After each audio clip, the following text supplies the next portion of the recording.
it's me again. And I'm wearing the same outfit because it's still about 2 o'clock in the morning, and I figured I might as well keep talking while it was in my head. About the sweatshops and Bangladesh, particularly where I was, I don't have all the current research. I don't know exactly what's going on out there now, but I can tell you what I experienced and what I know from what I've seen and from what I have learned from being there. I know a lot of times we think, well, let's do this petition, let's change the laws, and if we change the laws, that would fix things. Because we know from American history, we used to have child labor here, and then we made the child labor laws, and that changed things, and it fixed things, and now we don't have children working in sweatshops in our country. But unfortunately, that doesn't mean the clothes that we're wearing are not made by a child working in a sweatshop in another country. And so how do we fix that problem? Well, I had some thoughts about that, and then when I lived in Bangladesh, one of the first sweatshop scandals came out. It was with Kathie Gifford, which I know is dating me because that was way back in the 90s, but she was one of the first people this ever happened to. Someone discovered that her clothes were getting made in sweatshops overseas, and it was a big scandal, and people were so upset about it, and Kathie Gifford was so shocked because she had no idea, and blah, blah, blah. So they started making these laws, and they supposedly changed all these things, and they thought we fixed this problem. Well, being on that side of the world, I found out that what really happened was, yes, the sweatshops were employing children. Well, then when they changed the laws, those kids had been working at the sweatshops to help feed their families. And now that the law said under this age wasn't allowed to come in, now the families were actually having to bribe the sweatshop owners to get their kids in to work illegally to help feed their families.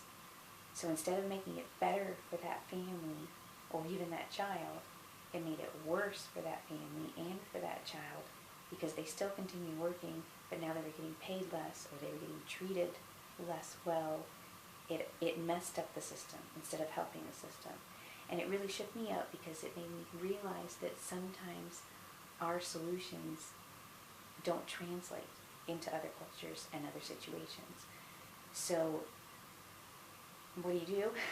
I'm not totally sure. But what I have learned is that don't always jump on every idea there is to have.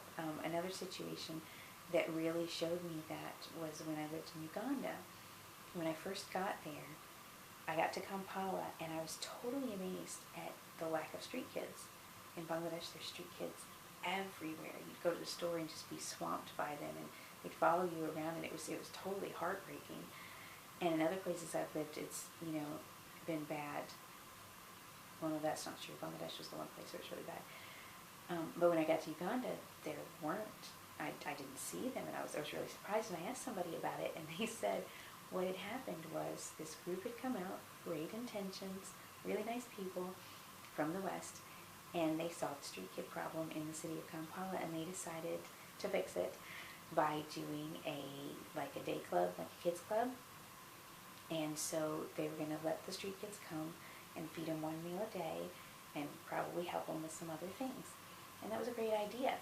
Problem was, people in the villages heard about it, and they started sending their kids to the city to be street kids so they could get the free meal and get the whatever. And they were actually making the street kid problem worse.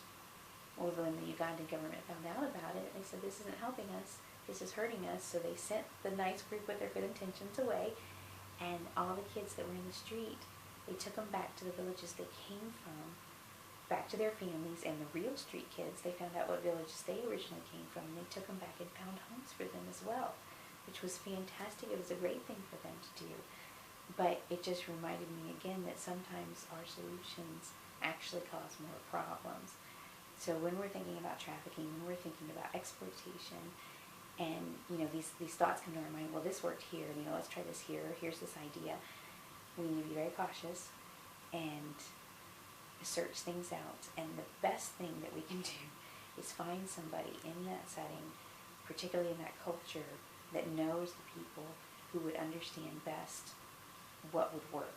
You've got status, you've got tiers of different types of people and the power involved, and with the system that's based on corruption a lot of times, making rules, all it does is shift the chain of command, and it doesn't actually help any of the people down below. So if you can get in touch with a group or a person that's doing it in country, in that culture effectively, then they have learned what works and what doesn't, and those are the best people to probably support and, be involved with and learn from.